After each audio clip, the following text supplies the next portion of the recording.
Yes, good afternoon sa inyong lahat guys. Ito na naman yung ginawa natin ngayong araw na to, no? Ito, isang bus na naman na bangga yung likuran. Ayan yung mga damage niya guys. Ayan. Bali naka-fiber na to, saka na natiro na rin natin to.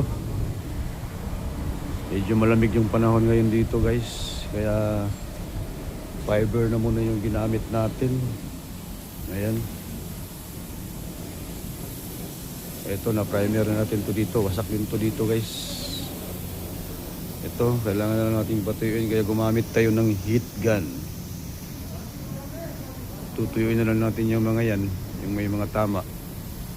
Tsaka ang gagawin natin dito ay patsi-patsi lang yung ano guys, by portion lang yung pagbubuga natin dito.